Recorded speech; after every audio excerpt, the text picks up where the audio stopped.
after thousands of years of gender inequality and women being subjugated to men, it seemed almost inevitable that there would be cultural practices which harmful to women and reinforce that subjugation.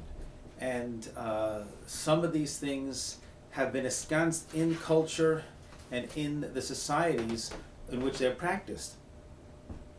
And it's hard for us to actually judge some of these things, except from our own perspective, number one, and number two, possibly, and what we actually try to do, is to judge them in the facts of how they limit women's health, women's freedom, or women's access to resources or to power. I mean, take for instance the concept, the Chinese concept that women need to have small feet.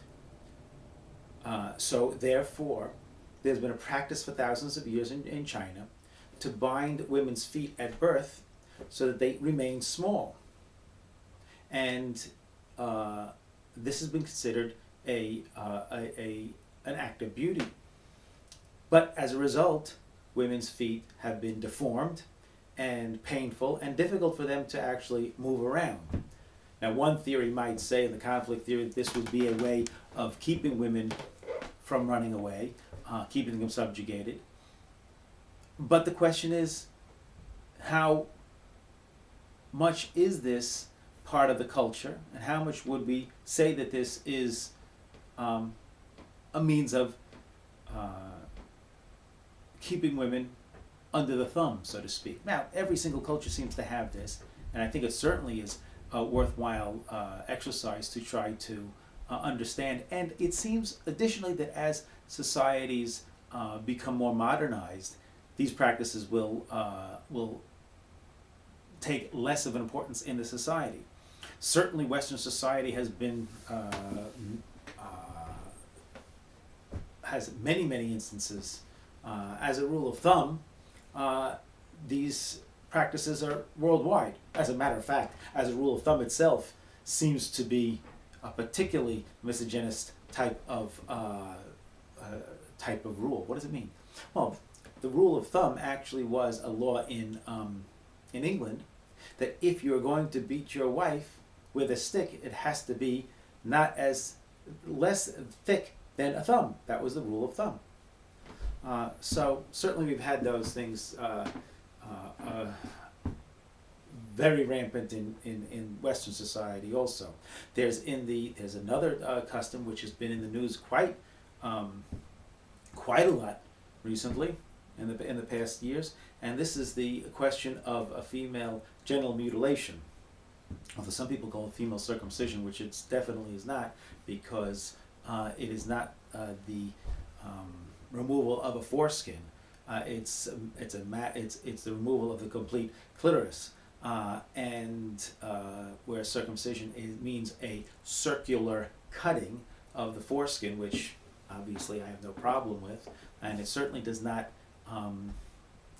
restrict male pleasure or male functioning in any way, as against the female circumcision, which in various forms, but invariably does limit the pleasure of the women.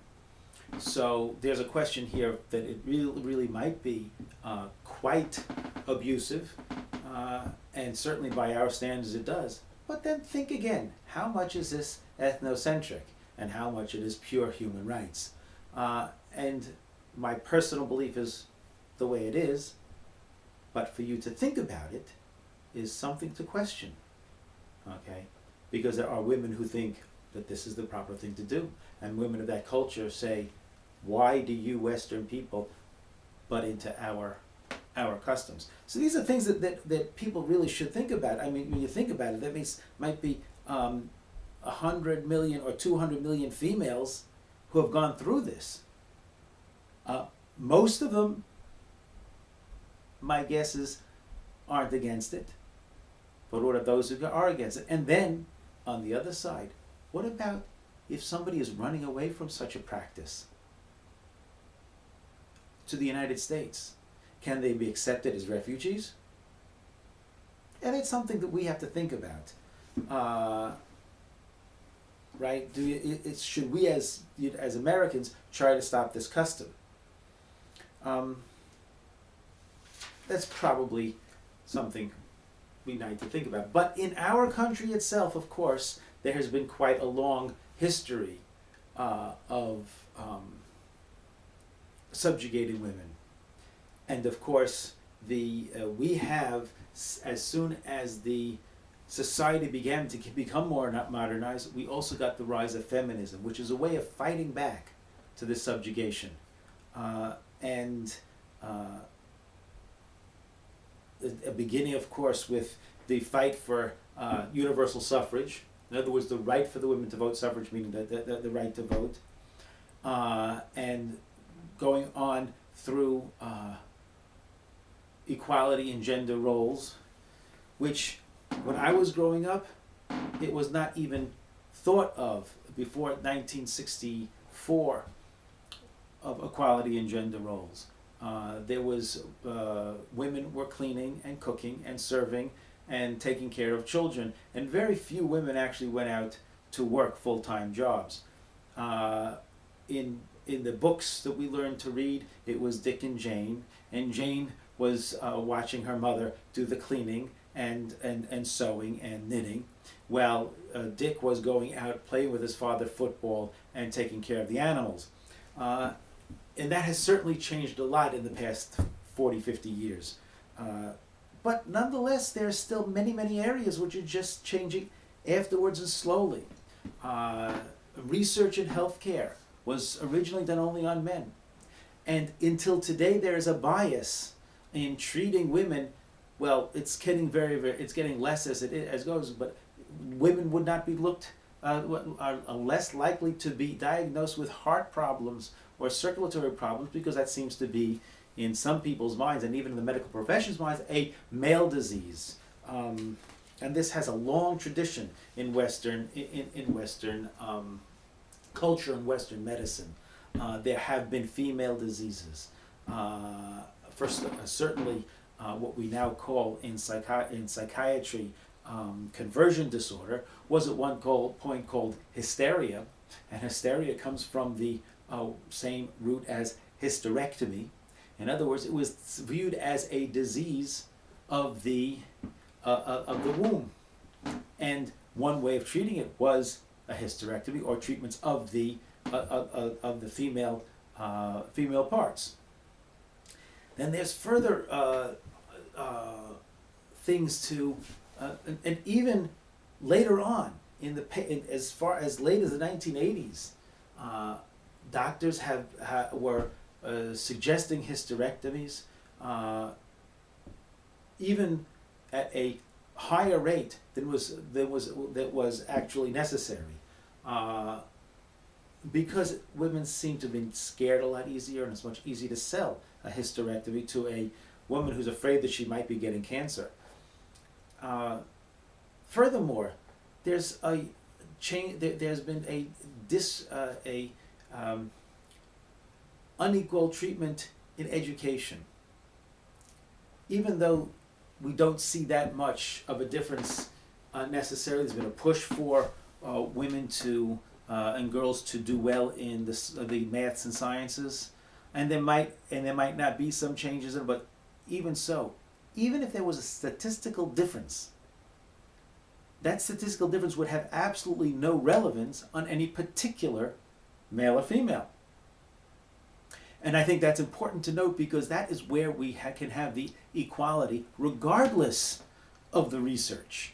We need to have a outlook of equality. Psychological research is one thing, and we are finding some differences. But that should not have anything to do with the likelihood of any one particular male or any one particular female excelling in any particular area. Because we are dependent on this research, many people find that it's easier to, we find that in educational societies, in education and in educational institutions, teachers give more praise to boys for their intellectual ability and girls for other things. Even more so, a problem with this as inequality comes through an idea of the commodification of sexuality. In particular, as a developmental thing, we find this is particularly important because girls, as they are prepubescent, have many opportunities, intellectual, physical, sport, athletic, etc., open to them. It seems that, though, once they become, they hit puberty, something changes in the society and in the way boys and girls interact. And girls find that their power in society is not over here, but rather it's in the rest of their body. And that becomes a problem. It becomes a problem for society, and it becomes a problem for many of our young women.